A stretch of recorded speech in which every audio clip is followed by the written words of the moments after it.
So,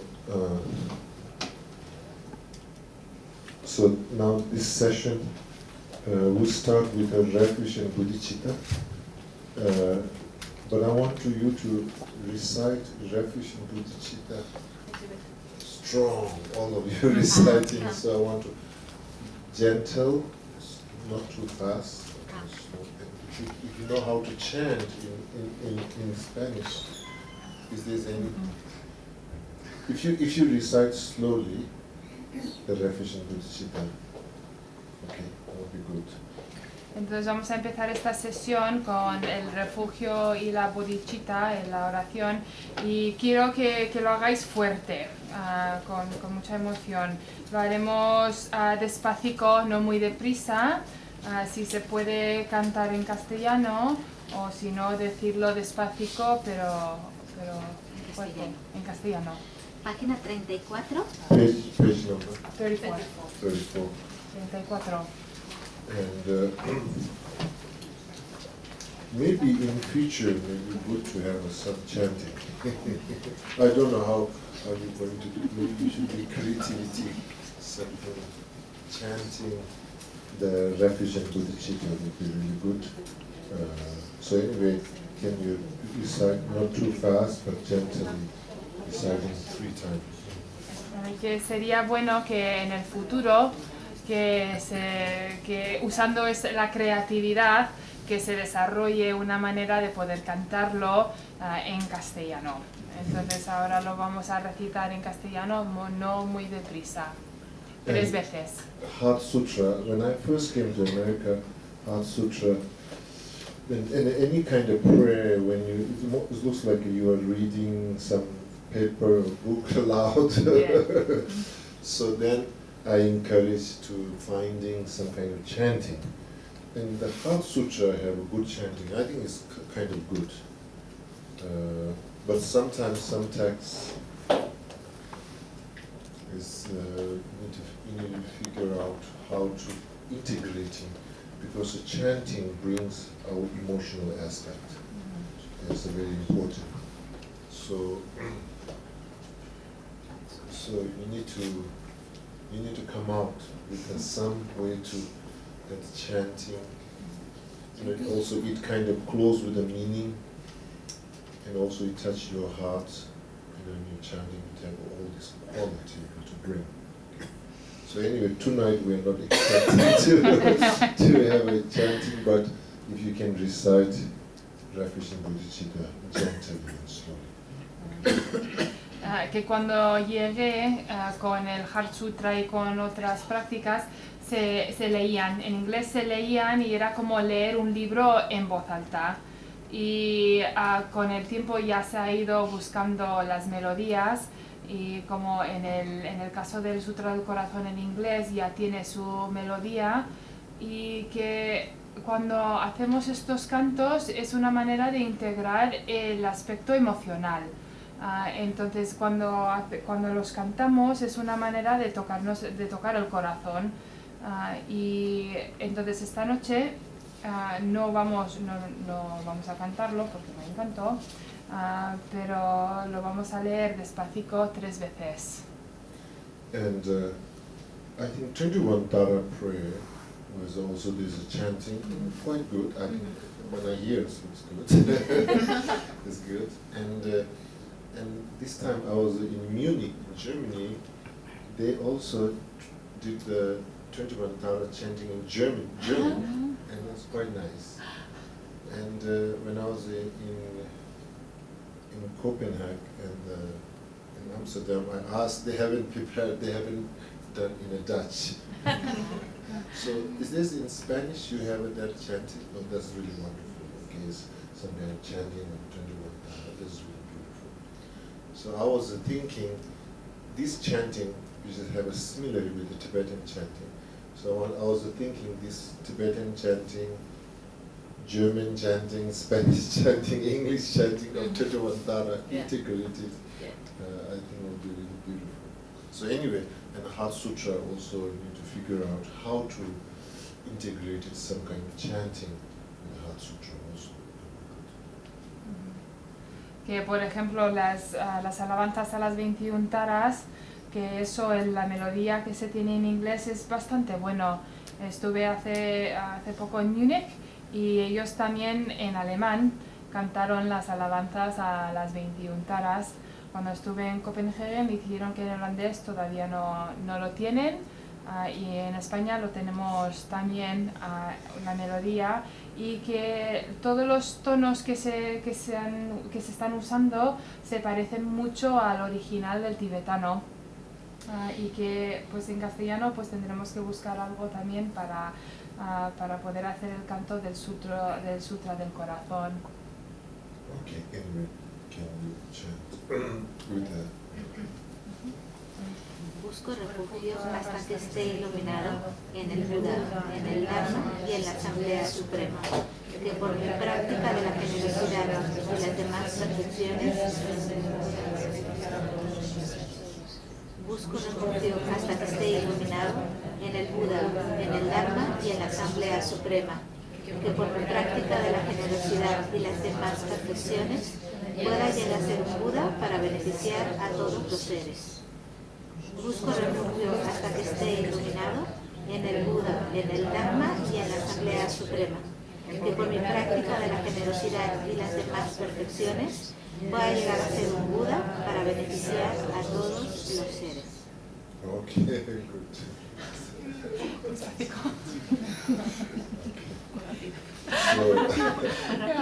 So, That's a Spanish slow.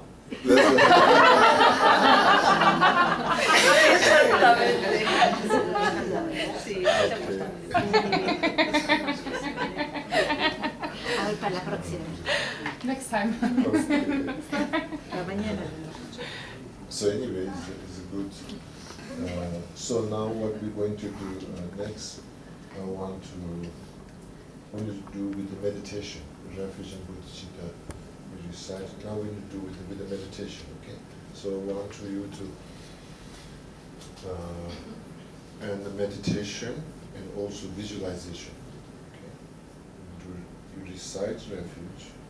You visualize the refuge, object of your refuge, and you cultivate some feeling. Okay. So in this case, feeling as a Buddha is your like a physician, like a doctor who's really kind of helping you, and the Dharma is like the medicine that really heals all the confusions and healing power for myself and others. Okay. Sangha is a supporting, encouraging it. So something that basically, when you're practicing a refuge, you sense a feeling of uplifted, grounded.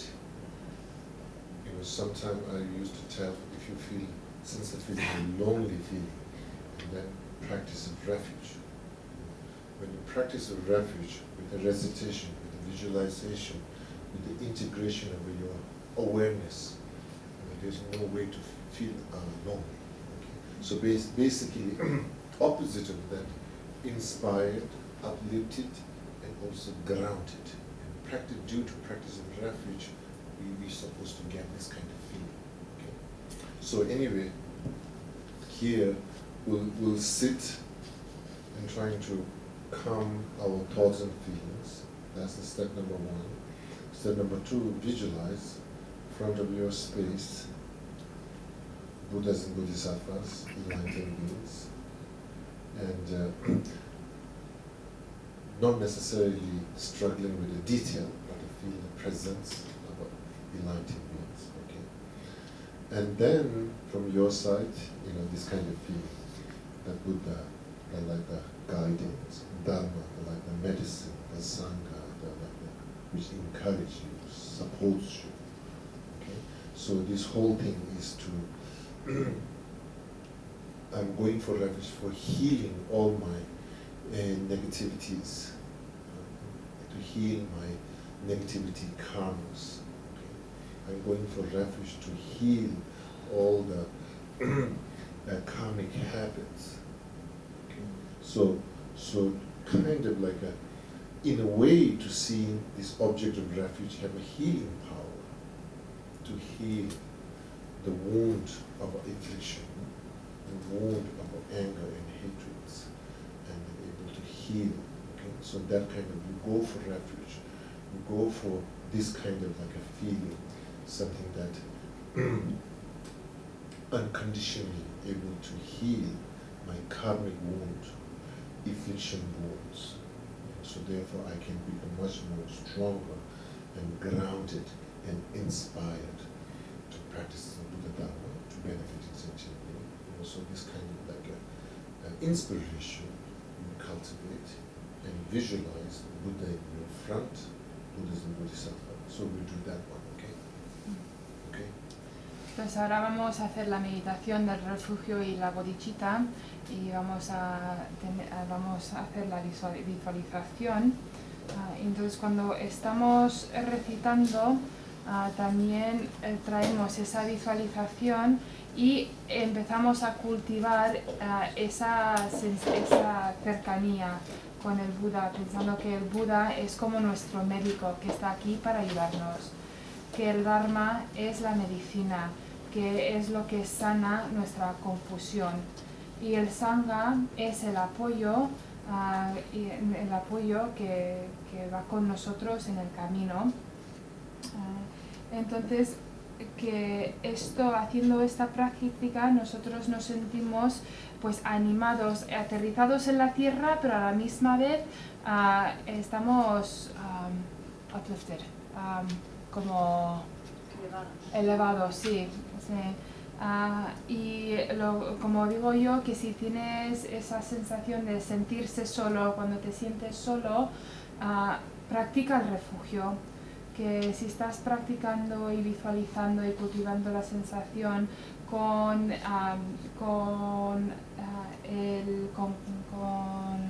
awareness, siendo consciente, es imposible sentirse solo. Entonces, cuando vamos hacia el refugio, vamos a hacer refugio, piensa que tiene que ver con sanar. Es sanando nuestras negatividades, nuestras aflicciones, nuestro enfado, sanando nuestro karma negativo, los hábitos kármicos que tenemos que son negativos, que esto es como sanar una herida, la herida de las aflicciones, del enfado, y con esto nos sentiremos más fuertes, más aterrizados, más motivados para hacer la práctica, para ayudar a otros seres, para ser más presentes. Okay, we'll do a short meditation and cultivate those things. And then, after this meditation, you want to recite refuge one more time, 3 times. Slowly? Entonces vamos a hacer esta meditación cultivando estos aspectos y después repitaremos despacito el refugio y el bodhicitta. ¿Una vez? No, primero la meditación y después la recitación 3 veces. 3 times, yes? Yeah. So I will let you know when I will count. Okay, then you can start the chanting. Os aviso con el gong cuando se puede comenzar con el refugio.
refugio hasta que esté iluminado en el Buda, en el Dharma y en la Asamblea Suprema. Que por mi práctica de la generosidad y las demás perfecciones pueda llegar a ser un Buda para beneficiar a todos los seres. Busco refugio hasta que esté iluminado en el Buda, en el Dharma y en la Asamblea Suprema. Que por mi práctica de la generosidad y las demás perfecciones pueda llegar a ser un Buda para beneficiar a todos los seres. Busco refugio hasta que esté iluminado en el Buda, en el Dharma y en la Asamblea Suprema. Que por mi práctica de la generosidad y las demás perfecciones pueda llegar a ser un Buda para beneficiar a todos los seres. Okay.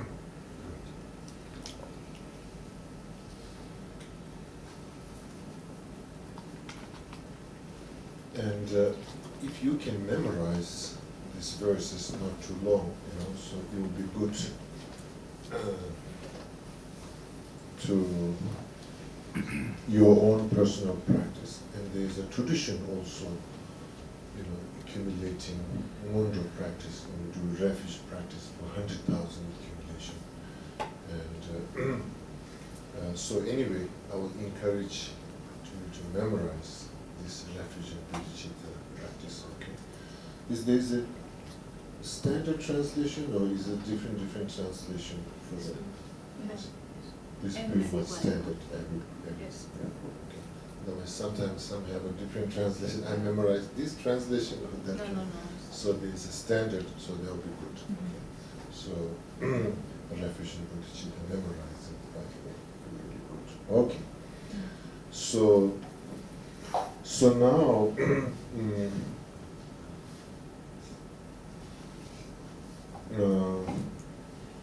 mainly tonight I thought maybe like a general kind of introduction and a general kind of much more introducing in the Buddha's teaching, and not so much we'll go through the practice. Tomorrow we have like 11 it starts, so each have we have like, it looks like it have for whole session until 7:30 we have like 4 sessions, and we want to do each time like hour and a half, one practice, Chenrezig, and also do some mantra accumulation of Om Mani Padme Chenrezig mantra to receiving a blessing. So each session we're going to do that. Okay. So Chenrezig practice itself is not too long, it's quite short. Okay. Then what we want to do also integrate it in the practice. There is a Lojong 8 versus mind training is an integrated part of the Chenrezig practice. But also I thought it would be good to also insert Lojong Wheel of Sharp Weapon, this Lojong. Both like a Lojong 8 versus a mind training and Lojong Wheel of Sharp Weapon is basically, it is kind of part of process on the way to cultivation of bodhicitta mind, or loving kindness, or compassion. So this is part of that practice, and Avalokiteshvara, Yidam Avalokiteshvara is to awakening our own karmic seeds of compassion, or bodhicitta, or loving kindness. So this is how we're going to do it. Okay, entonces como el refugio es bastante corto, aconsejaría que deben de memorizarlo. Y esto es algo, tenemos lo que se llama el Nundro, que son las prácticas preliminares, donde por ejemplo se recita el refugio 100.000 veces. Entonces, como en castellano la traducción es una traducción uniforme de todos los grupos, sería bueno memorizar estas 4 líneas. Y ahora esta noche lo que quiero hacer es daros una introducción general a las enseñanzas de Buda. Mañana comenzaremos a las 11, tendremos 4 sesiones de 11 hasta las 7:30 de la tarde. Cada uno sería más o menos hora y media, y haremos prácticas, recitaciones, acumulaciones de mantra para recibir las bendiciones, que también la práctica de Chenrezig es bastante corta. Y también lo que he integrado en la práctica del Chenrezig son los 8 versos de transformación de la mente que caen bajo la categoría del Lojong. Y he pensado también añadir a esto el texto de las ruedas de las armas, que cambia en inglés. El rueda de las armas, que también es un texto de Lojong. Entonces nosotros haciendo las prácticas, haciendo los 8 versos y la rueda de las armas, es una manera de cultivar la mente del bodhicitta, de la compasión, y haciendo la práctica de Avalokiteshvara, eso es para despertar las semillas kármicas que tenemos para la compasión. Entonces eso es lo que haremos un poco hoy y mañana. Okay. So now, although you say refuge in bodhicitta, there is this prayer that we recite is composed by Lama Atisha. Refuge in bodhicitta, Sankhya solution, Chanju Bodhinath. But there is also, when you look at in Guru Puja, I go for refuge. Guru, I go for Buddha, Dharma, Sangha. That kind of like a refuge. That's, I think, more general Mahayana Buddhist. Mahayana, particularly Tantric Buddhism, is much more in that way. Okay? And general in Buddhism, then I go for refuge to Buddha, I go for refuge to Dharma, I go for refuge to Sangha. Okay? That's just kind of 3 things. Now the things that we recite is integrated our motivation. Is much more like an integration of motivation. And motivation is also integrated with the bodhicitta motivation. I'm doing this for not only for me, I'm doing this for all sentient being expansion. So the refuge and bodhicitta that we recite here is much more composed by Lama Atisha. Okay. So, but it is still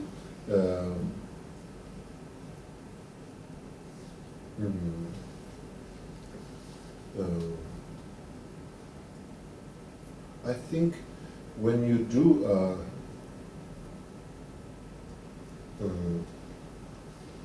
want to accumulation, then I think you do most. I go for revision. Guru, I go for revision. And sometimes you add Yidam, Guru, and you do Yidam, and you do Buddha. And then it becomes much more elaborated also. Okay. So there's a different way of doing, but we never get. You never think, oh, now a refuge. I graduate from refuge. Now I am in the. Until we become Buddha, we never graduate from practice of a refuge and also understanding of a refuge. So until we become Buddha, so refuge is something that we start our practice and our understanding, and refuge is also where you bring all your practice and your understanding. Refuge is like the first your spiritual account, Buddhist spiritual account. So you spend from there. Also, you collect not only spending but also virtue karmic result you experience from the practice of refuge. Virtue karma you also accumulated through the practice of refuge. So practice of refuge is almost like your spiritual identity or your spiritual foundation, also your spiritual vision. Sometimes you start something and then what is your vision? What is your purpose? We have that. So refuge is something that really, that kind of the vision. And in your spiritual practice, if sometimes you get confused, you don't know what's happening, and you go back to the refuge. until our spiritual practice get confused when our refuge practice is not grounded. Okay, so that's the kind of the key thing. So refuge practice is very, very important. Okay, we need to kind of karmically also able to purify and grounding, and also merit accumulation, purification practice. All these things are without refuge practice, we lose the foundation. Okay, so therefore, so we need to feel this refuge practice is something that it's almost like where it's like the ground, like the foundation of the house. Like more the foundation of the house is much more well established, then you don't have to worry so much how much you're going to build in the same way.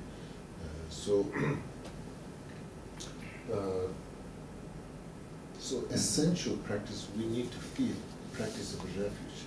That can manifest in a different aspect, but essentially practice of refuge. Okay, so also to understand what is a refuge, what is this, and then also very important to study Lamrim. In Lamrim is a session into refuge. Okay, and what is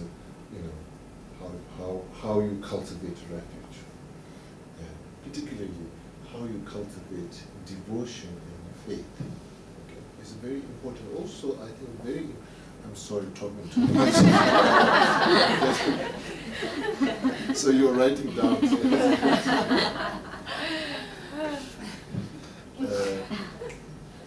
Also, is very important to understand what really means devotion and what really means conviction, faith. Cultural way of understanding devotion and conviction, and I think what really different meaning. Okay. Okay, go ahead. Okay.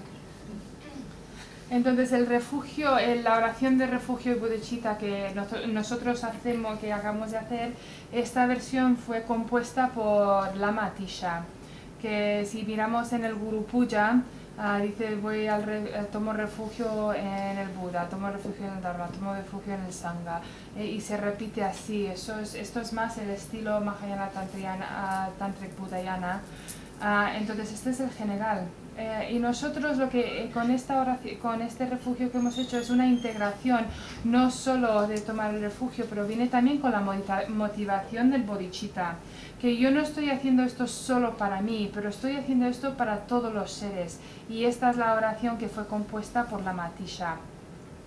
Entonces cuando vas a hacer la acumulación de los 100.000, normalmente el que se usa es el refugio, el tomo refugio en el Buda, en el Dharma, pero también se añade tomo refugio en el Guru, en el Gita, en el Buda. Entonces ese es el que se usa, es el otro variante para el tema de la acumulación.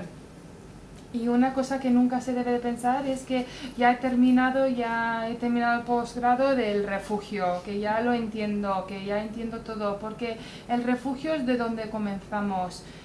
Es la base de toda la práctica, es como nuestra cuenta bancaria espiritual. De esta cuenta es de donde nosotros gastamos, cogemos y acumulamos virtudes, esa base de esta práctica del refugio.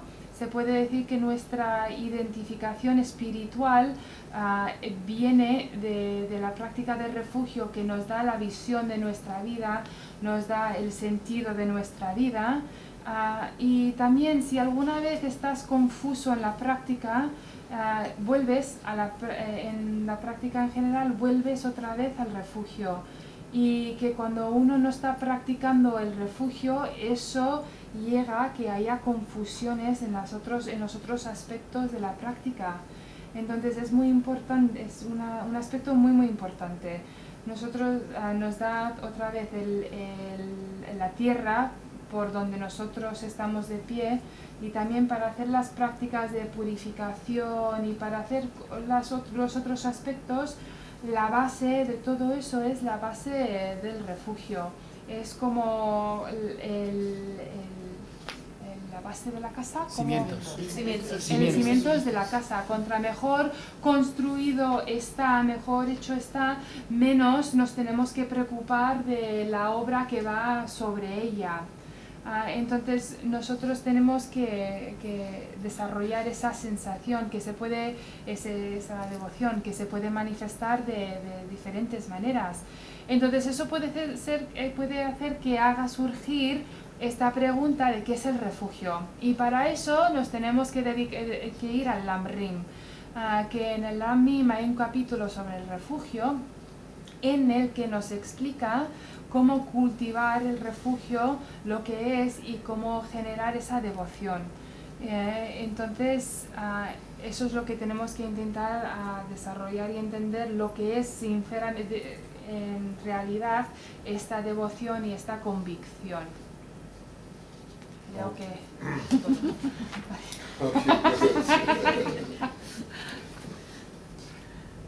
Okay, so in classical texts, they make an example, analogy of a faith or devotion. What is the example they make in a classical text? It's a pure water, like a clear water. Clear water is an example of what really means faith and what really means devotion. Something can be pure and clear. And so the mind, our mind, which have a clarity and purity. And that is really the fundamental when we say devotion and faith. And in the classical text, then it makes example, goes in a pure water, clear water, moon reflection spontaneously. Okay? So we don't need to make a specific effort. So our mind, our thoughts, our emotion, when it becomes clear and pure, the Buddhas and Bodhisattvas is a present, is a spontaneity. So combination together, then there is a specific kind of conviction and a devotion. So we get confused. So what is a faith? Faith is something rejecting logic and reasons, or faith is repressing logic and reason. It's nothing like that, because there's so many things happening. Our, the water is not getting pure and clear, so we have all this confusion. Either you say, if I'm very devoted and I have a faith, then you feel like you are not thinking, or you're not analyzing, so it's nothing like that. And one thing is the wisdom, our understanding and our analytical mind, our wisdom. Without pure state of the mind, it becomes, sometimes in our physical body, immune that attack yourself. It's kind of difficult situation. So wisdom, without support or nurtured by pure mind, and then it becomes harming for yourself. That wisdom is really not necessarily able to move forward. It's kind of like a harms, and it harm to yourself in your own spiritual journey. So therefore, so basically, devotion or faith, we need to understand fundamentally pure state of a mind and thought and emotion that is much more open, non-judgmental, non-aggressive.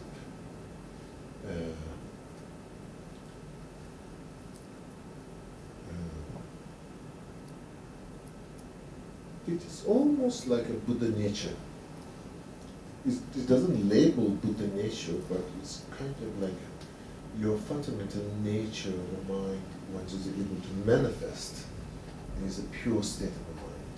And that's when that meets with the enlightened being, or that kind of karmic interaction, then you see like devotion, conviction, and then there's the conventional. So devotion have a conventional meaning and also deeper meaning. Okay? The deeper meaning, devotion, is a pure state of the mind. The conventional meaning, then I am devoted to this or that. Those kind of like 2 layers.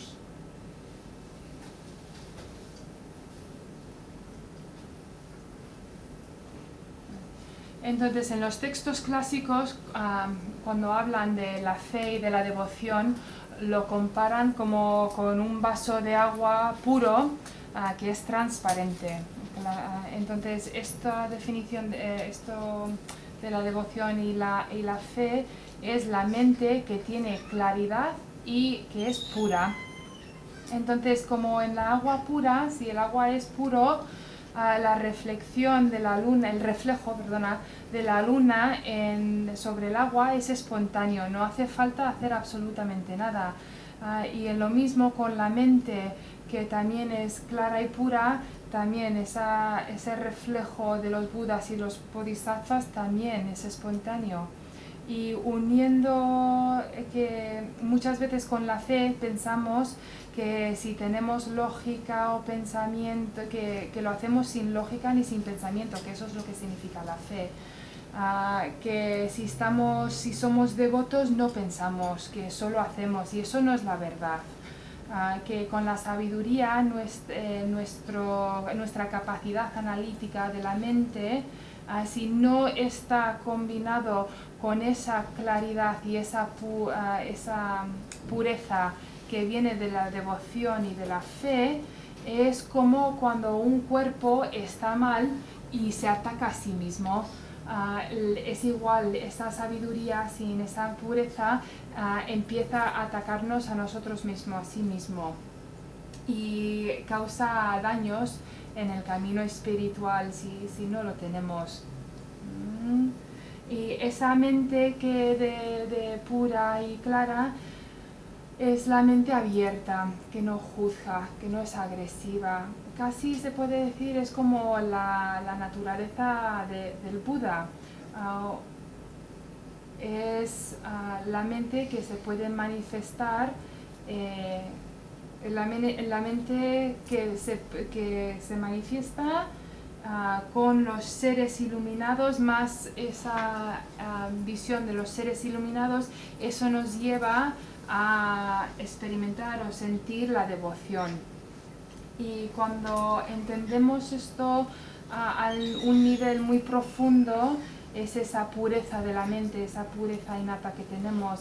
Y a nivel convencional de devociones tiene que ver con devoción hacia esta persona o esta cosa o la otra cosa, entendiendo el tema de la fe y la devoción. Okay, so key point over here, if you're doing merit accumulation, or if you're doing purification practice, or you're doing refuge practice, the number one is make sure your mind is as much possible to get settled, not get disturbed.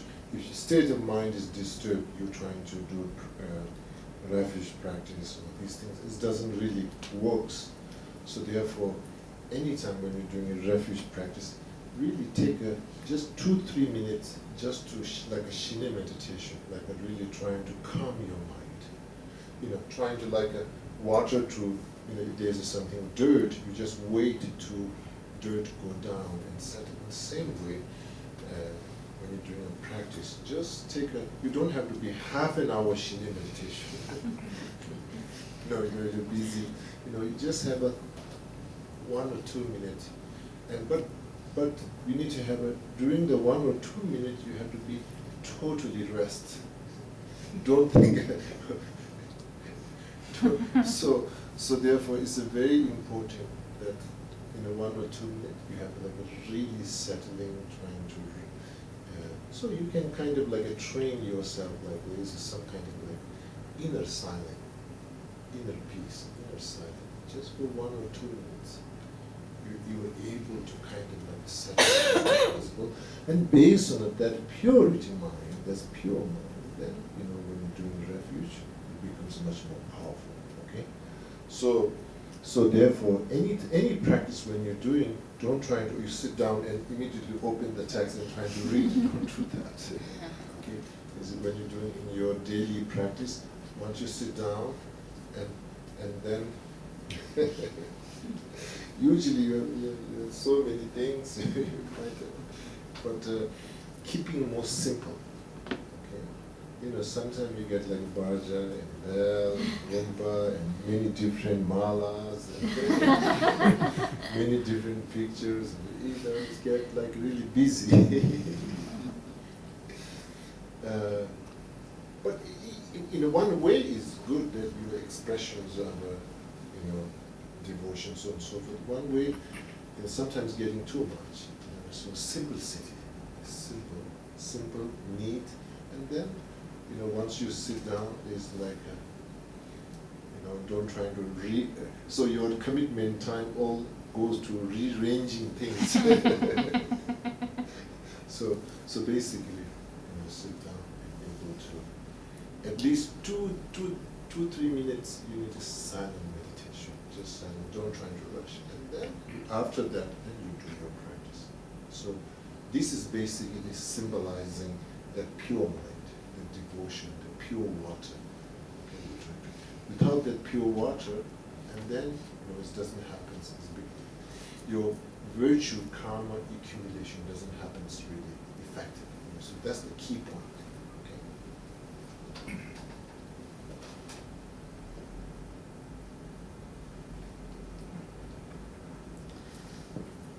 Vale, entonces la clave de generar el mérito, aunque si estemos haciendo prácticas de purificación o generación de mérito o cualquier práctica que estemos haciendo, lo primero es que tenemos que trabajar con la mente perturbada, ¿se puede decir? Vale, la mente perturbada.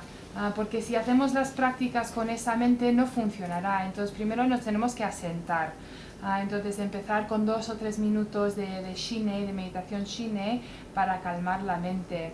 Es como si hay tierra en el agua, solo tenemos que esperar unos minutos y la tierra se va a la parte de abajo del vaso, al fondo del vaso. No es necesario hacer 30 minutos, con 1 o 2 minutos basta, pero en ese minuto o 2 minutos hace falta que estés descansado totalmente. Entonces te tienes que entrenar en desarrollar ese silencio interior, esa paz interior. Y si se tiene eso, cuando se hace la práctica del refugio, tendrá muchísimo más poder detrás de ello. Y cuando muchas veces nos sentamos a hacer la práctica y nos sentamos, inmediatamente abrimos el libro y empezamos a hacer la práctica. Y que nos sentemos, que mantengamos todo muy sencillo. Nos complicamos muchas veces pues con el vajra, con la campana, y con las figuras, con todas las cosas, y la verdad es que se llena todo, lo complicamos mucho. Y está bien que nos expresemos la devoción con las cosas que tengamos, pero que no nos pasemos. Que contra más sencillo, más limpio lo tengamos, mejor. Y que no estemos, cuando nos sentemos, que no estemos ahí recogiendo y cambiando todo de sitio. Entonces empezamos con estos 2 o 3 minutos de silencio y sin prisas. Después empezamos a hacer la práctica, y estos 2 o 3 minutos de silencio es para desarrollar esa mente pura, esa devoción, como el agua limpio, porque sin esta base, entonces el karma virtuoso no se acumula, no sucede. But sometimes what happens is once you're trying to sit down and calm your mind, quality of your memory get much better, and then you remember what you have to do. Sometimes this all obstacle. Que muchas veces cuando nos sentamos y calmamos la mente, esa capacidad de la memoria aumenta y de repente nos acordamos de todo de lo que se nos ha olvidado.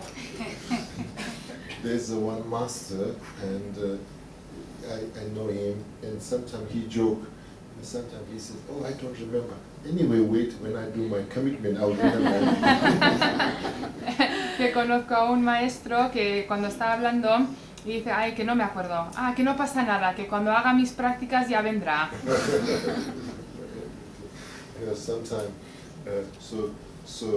sometimes we are distracted into the distraction, But then when you're trying to sit down and calm, and your quality of memory get better, you know. So then again, you need to pay attention. These things can happen, and then somehow you need to really totally settling and grounding. And also when you're doing group practice like this, and also it's good to that when you start, not necessarily, okay, now we page number 3, okay, we read together, and then immediately start.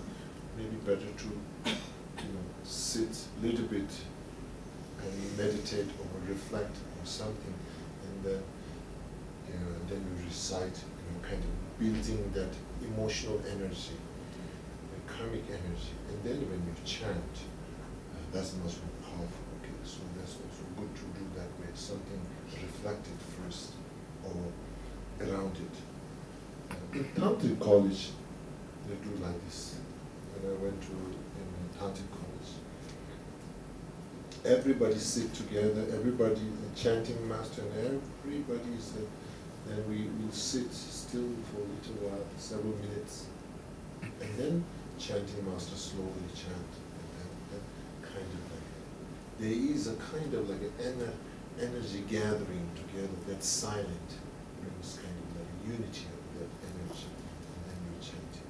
So that's much more powerful. So when you're trying to keep a settle, like silent by yourself, you are collecting your own entire energy, unifying, and then when you recite your practice, there's also some kind of like that silent have a power.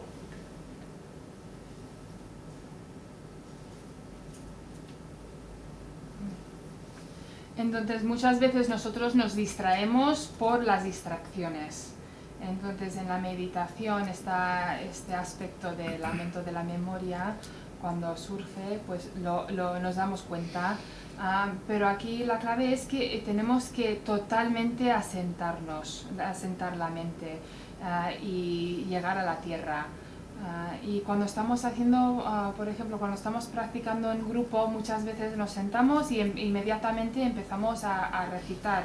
Es mejor sentarse y meditar unos minutos o reflexionar y después empezar la recitación.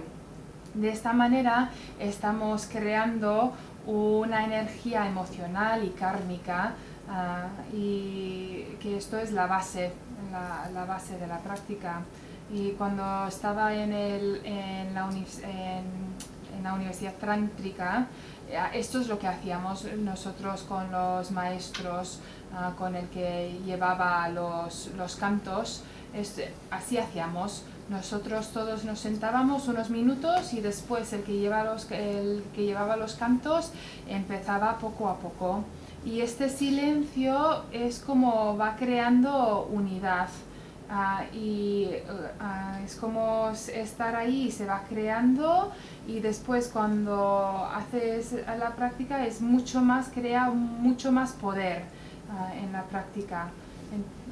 Entonces sí, es como estos 2 o 3 minutos nosotros estamos generando esta energía para después poder utilizarla y hacer la práctica más potente. Okay. Another way to look at it, is scientifically, we say we don't use all our brain. It's like, how many, 20% or something, rest of the brain is just rest. Okay. In the same way, from the Buddhist philosophical point of view, we are not able to utilize all the potential of our consciousness, our mind. Okay? So, all this practice, you see practice, visualization, all these things